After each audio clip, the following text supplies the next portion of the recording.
Muy buen día, mis queridos amigos y hermanos en todo lugar. Una vez más es mi privilegio poder dirigirme a su persona, teniendo la oportunidad para abrir la palabra de Dios y así compartir con cada uno de ustedes el mensaje que Dios tiene para cada uno de nosotros. Quisiera invitarle que abra su Biblia, por favor, al libro de Filipenses capítulo 3. Filipenses capítulo 3, y vamos en un momento a hacer la lectura en capítulo 3, versículo 17 al versículo 21. Hermanos, sabemos que estamos viviendo en tiempos difíciles, ¿no ven? Y hemos durante de varias semanas, ya vamos más que 6 semanas, casi 2 meses, tratando con ese asunto del coronavirus. Y al leer la palabra de Dios en el libro de Filipenses, una de las cosas que Pablo nos enseña es el tema de regocijo, que debemos regocijarnos en el Señor. Y el apóstol Pablo habló del regocijo en uno de los momentos más difíciles de su vida. Es fácil, ¿no ve? Regocijarse en el Señor cuando todo no va bien, pero cuando está todo mal, a veces queremos quejarnos en vez de regocijarnos. Y el apóstol Pablo ahora en Filipenses capítulo 3 está tratando con esa pregunta: ¿a quién ha de seguir en cuanto a los ejemplos de la vida? ¿A quién ha de seguir? Y nosotros no solamente seguimos buenos ejemplos, sino también debemos ser de buen ejemplo para otras personas. Sígueme en la lectura, por favor, en Filipenses capítulo 3, el versículo 17 en adelante. La Biblia dice: hermanos, sed imitadores de mí y mirad a los que así se conducen según el ejemplo que tenéis en nosotros. Porque por ahí andan muchos, de los cuales os dije muchas veces, y aún ahora lo digo llorando, que son enemigos de la cruz de Cristo, el fin de los cuales será perdición, cuyo Dios es el vientre y cuya gloria es su vergüenza, que solo piensa en lo terrenal, mas nuestra ciudadanía está en los cielos, de donde también esperamos al Salvador, al Señor Jesucristo, el cual transformará el cuerpo de la humillación nuestra para que sea semejante al cuerpo de la gloria suya, por el poder con el cual puede también sujetar a sí mismo todas las cosas. Pensando en el apóstol Pablo, él era un hombre bien enfocado a sus objetivos y sus metas. Y la meta del apóstol Pablo era de seguir al Señor con todo el corazón, el de conocerlo de la manera más íntima que se podía. En Filipenses capítulo 3, versículo 13, Pablo dice: una cosa hago. Una cosa hago. ¿Qué fue esta cosa? Era de conocerle mejor al Señor. Y también él está animando a los creyentes que también pueden procurar a conocer mejor al Señor. Cuando pensamos en las influencias y los ejemplos, el ambiente donde estamos nosotros juega una parte muy importante. Queremos o debemos ser de buenos ejemplos, pero muchas veces en vez de ser de buen ejemplo o de seguir un buen ejemplo, muchas veces seguimos los ejemplos equivocados en nuestra vida. Por naturaleza, ¿no es? Somos guiados por la influencia. Seguimos la influencia de los demás. Ahora el apóstol Pablo nos está animando acerca de seguir buenos ejemplos. Pero yo quisiera hacerle la pregunta: ¿a quién ha de seguir usted? ¿Un buen ejemplo o un mal ejemplo? ¿Una influencia cristiana o una influencia de los incrédulos? Tomemos en cuenta en primer lugar la influencia de los creyentes, una influencia cristiana. En el versículo 17 el apóstol Pablo dice: sed imitadores de mí. Una frase muy común para el apóstol Pablo. Qué cosa grande, ¿no ven? Que él dice, ser imitadores de mí. Más fácil es decir de ser ejemplo o seguir el ejemplo del Señor, ¿no es? Más fácil, ¿por qué? El Señor no se equivoca, nunca nos va a guiar por un camino equivocado, siempre nos va a llevar por un camino bueno. Pero aquí Pablo dice lo siguiente, ser imitadores de mí. Ahora, Pablo no era perfecto, pero él buscaba la perfección. Y él le dice a los hermanos, yo quiero que me siga a mí. Aunque no soy perfecto, estoy buscando la perfección y quisiera que usted igual me la busquen. Un seguidor es aquel que está aprendiendo de un maestro. Es un aprendiz, un alumno apegado a un movimiento, comprometido con su maestro. Un buen ejemplo de eso es Timoteo. La razón por la cual Pablo pudo animar a los demás es porque el objetivo de Pablo era que imitar a Cristo. El ejemplo que Pablo presenta aquí iba a ser el estilo normal de su vida. Miremos por un momento al versículo 17, donde dice, mirad a los que así se conducen. Pablo no era el único ejemplo para seguir. Él habla de que hay otros ejemplos dignos de seguir. Por ejemplo, Timoteo, su hijo en la fe. Debemos observar cuidadosamente la vida de esos ejemplos. El ejemplo significa un modelo, una copia. Pablo también le dice al joven Timoteo que él también debe ser de ejemplo. Él dice a los demás que deben seguir el ejemplo de Timoteo. El joven Timoteo también tenía que ser de ejemplo para los demás. Un gran desafío para nosotros. Pero pensemos por un momento en algunas cosas acerca de la influencia cristiana. Los creyentes, nosotros vamos a ir al cielo un día. Pablo pasa por encima del versículo 18 y 19. Y enseguida vamos a regresar a esos versículos. Pero él habla nuevamente del creyente en el versículo 20. Y él dice, mas nuestra ciudadanía está ¿dónde? En los cielos. La palabra ciudadanía es un término secular que se refiere a una ciudad capital que mantiene un registro de los nombres de cada uno de sus ciudadanos. Los ciudadanos de Filipos eran en realidad ciudadanos romanos que vivían fuera de la ciudad de Roma. Al nacer, su nombre fue registrado en los registros legales de Roma. El creyente poseemos más que una ciudadanía. Somos ciudadanos de nuestro hogar natal, del lugar donde nosotros nacimos, y debemos ser orgullosos, ¿no ve?, de nuestra patria. Pero en el momento que depositamos nuestra confianza y fe en Cristo, nuestro nombre queda registrado en el cielo.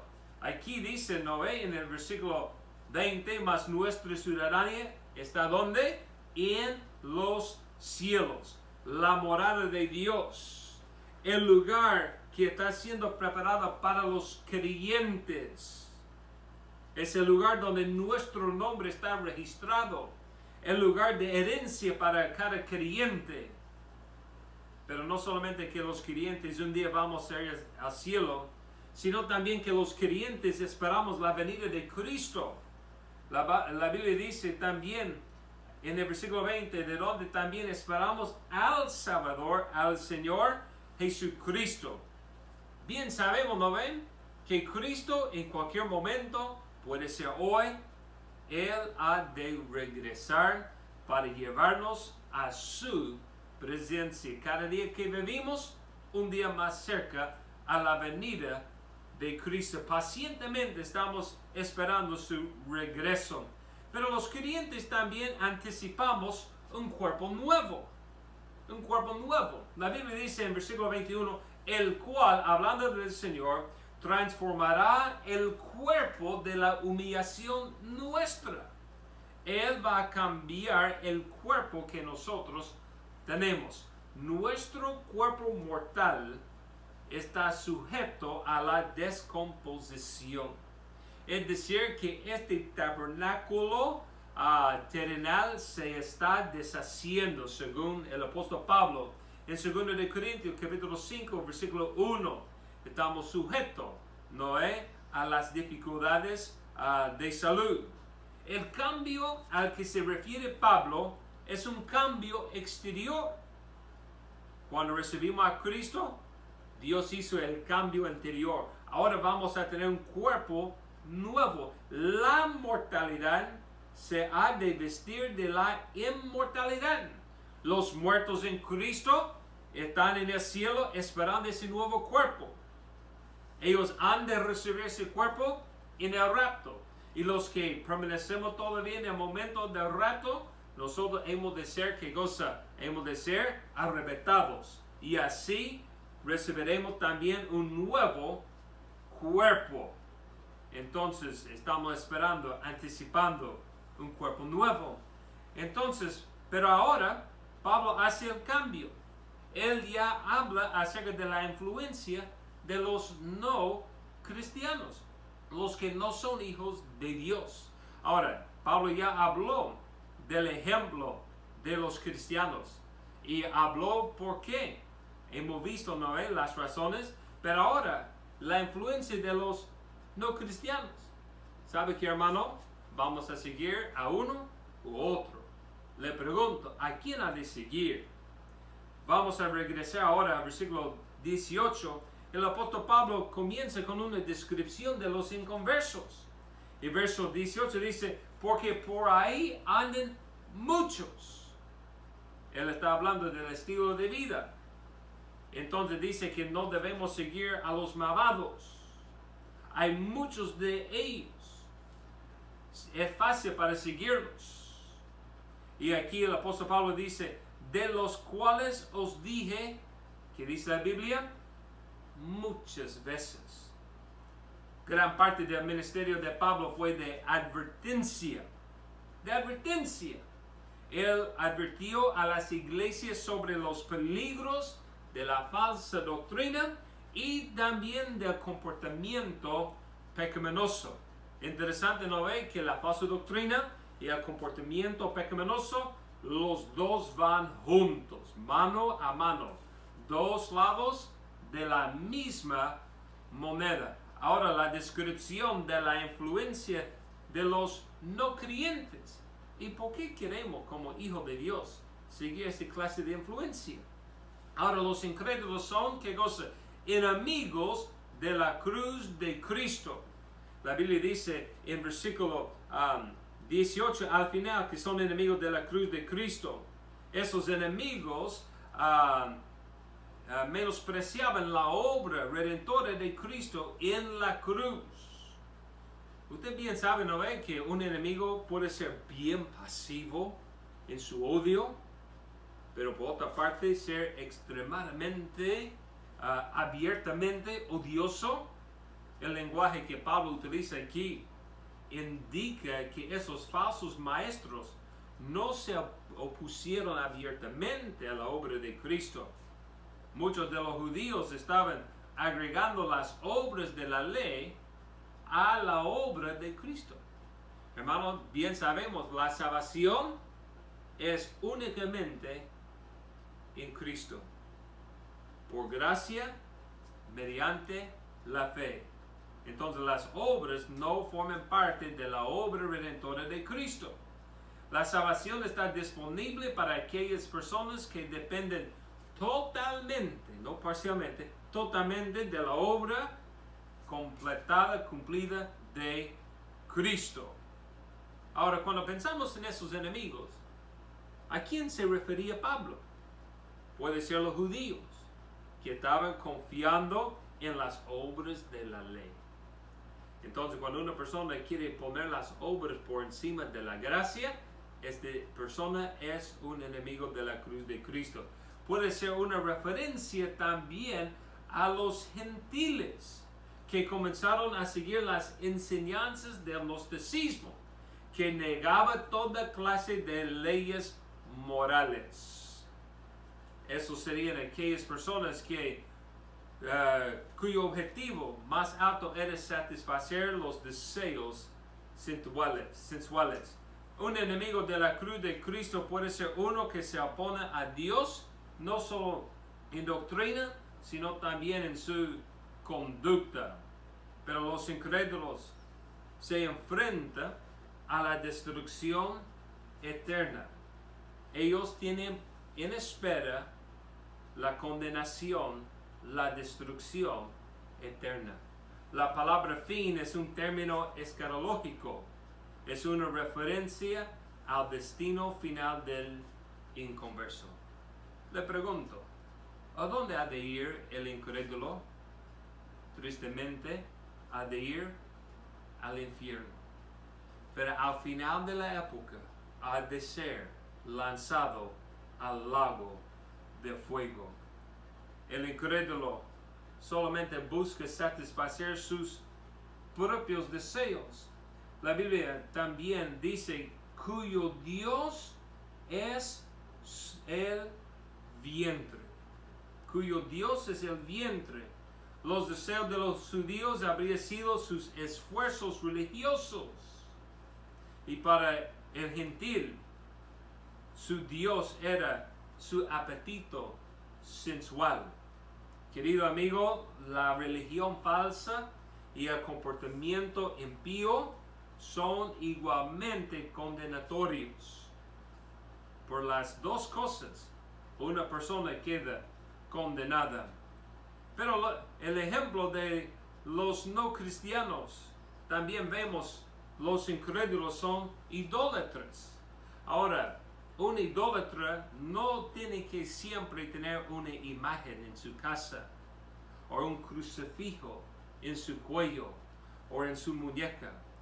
Un idólatra también tiene su vergüenza. La Biblia dice cuya gloria es su vergüenza. Los judíos se jactaban de sus esfuerzos religiosos, pero en realidad no era más que trapos de inmundicia. Hoy día usted conversa con una persona.